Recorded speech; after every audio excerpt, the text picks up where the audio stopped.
How much will one QNT be worth after the ETF approval? Now, this is a continuation of a previous video made back in October 2023 before the Bitcoin ETF approval, where QNT was priced around $100 and later ran to $150. Now, today, we are below those price points, and the Ethereum ETF is very close. So, will we have a similar run up, or will we go even higher? That is what I want to talk about today, because on the channel we talk about altcoins wanting to capture a larger percentage of the move to the upside, and QNT is a solid project at that in terms of team, use case, tokenomics, and working with enterprise, institutions, and government. And that is why we are talking about it today. Now, if you enjoy the QNT videos, make sure you leave a like down below. And with that said, let's get straight into the video. Okay, so a quick reminder, this video is not financial advice and for entertainment purposes only. Nothing in crypto is guaranteed and you could lose all of your money. Stay safe and do your own research out there. Now, the first thing I want to talk about is what Quant Network is all about. Why would you even buy the project in the first place? As currently, meme coins are increasing in value, celebrity launch coins are increasing in value, and there seems to be rug pulls on Solana every day now.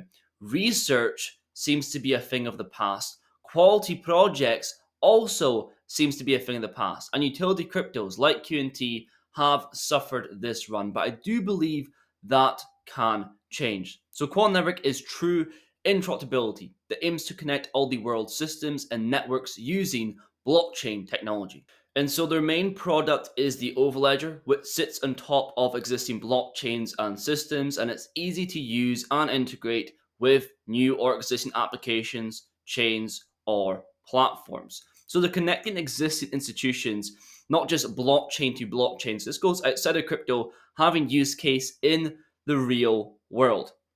Now to explain how Quant or what Quant will be one worth after the ETF approval, we have to look at the previous Bitcoin approval and how altcoins, more specifically how QNT, reacted to the upsurge in value. So the ETF was approved around the 10th of January 2024, then was pretty much a downtrend for the next few weeks down to around 40k. So it was initially a sell the news event. Then only about a month after the approval, there was increase in value. QNT from this time period, back when we made the video in October 2023, was around $100. The actual approval around 120, then peaking around 150. So pretty poor performance. The only cryptos that gained the majority of this move were cryptos part of a relevant and exciting narrative, new and shiny coins, and coins that were lower cap to begin with. And to be quite honest, this is pretty alarming, as the Bitcoin ETF volume was not small in the slightest. We had 10 billion in the first 3 days. For example, 500 ETFs in 2023, and the actual combined volume was 450 million. So if that did not move QNT, how is the Ethereum ETF going to move the actual value? Well, I believe so for a couple of reasons. First being Bitcoin dominance breakdown. Now, I'm still expecting it to increase and having a potential peak in 2024, but if Bitcoin cannot actually crash while the dominance decreases, it could be huge for alts because sentiment has been down for altcoins 4 months. And with Bitcoin dominance decreasing, Ethereum increasing in value, inspiring an alt run, we could see altcoins make a new all-time high because this has not been done yet. Right? When we go onto the total free, which is a crypto market cap chart excluding Bitcoin and Ethereum, a new all-time high has not been made. My personal targets in bullish conditions, if we go into the second part of the cycle actually increasing in value, anywhere from 1 trillion to 1.3. And then third, a utility run taking place. Utility coins across the board have underperformed. We could see them increase in value as crypto rotations are very important.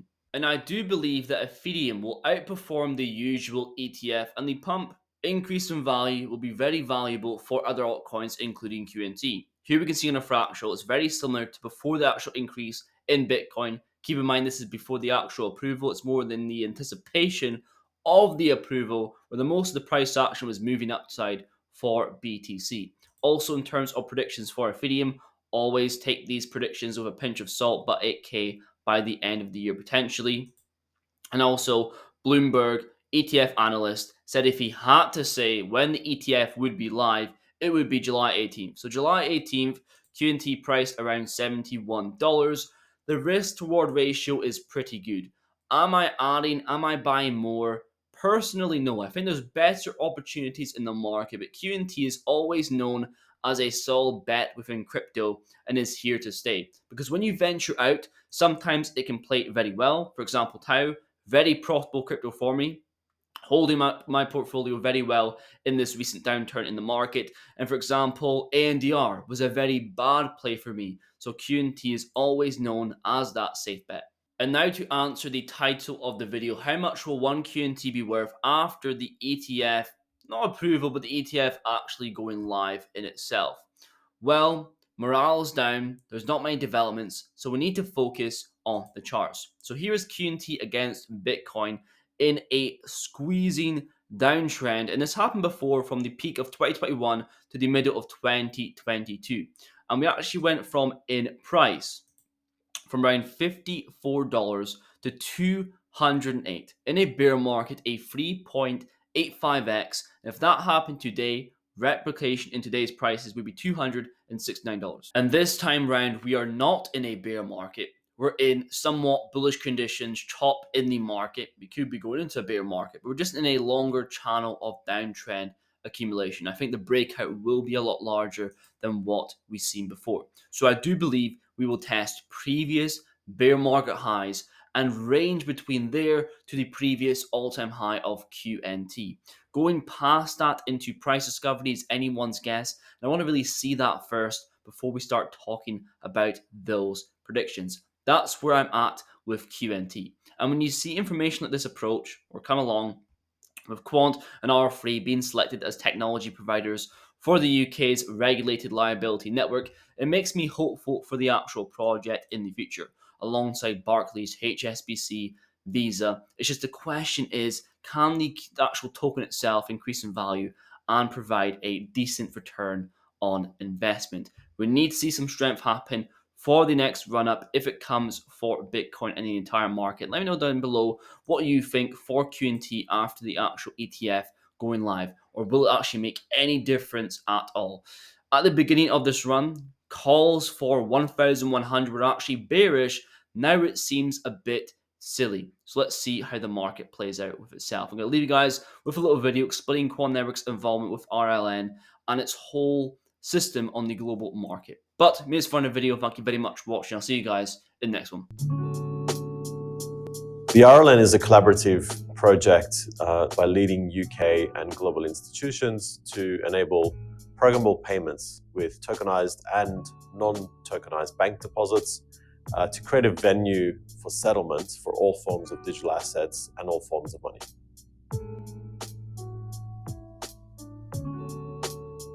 So Quant brings its heritage and expertise in creating DLT-based financial infrastructure for all forms of tokenized digital assets and money to be interoperable.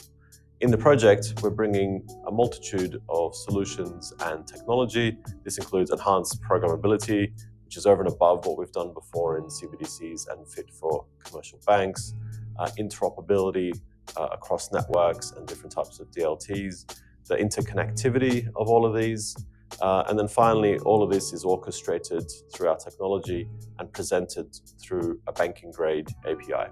We're also partnering with R3 on the project, which are bringing in the shared ledger where all the tokenized assets will reside.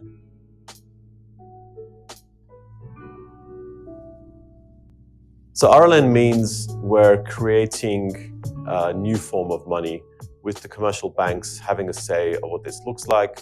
And this is all down to programmability. By having logic and programmability built into money itself, we're moving from electronic money to digital, and we're creating the foundation of digital finance. So the RLN project is starting with payments and settlement, but the goal and the vision is to create a common venue, a common platform for all forms of assets, all forms of instruments to settle with digital money.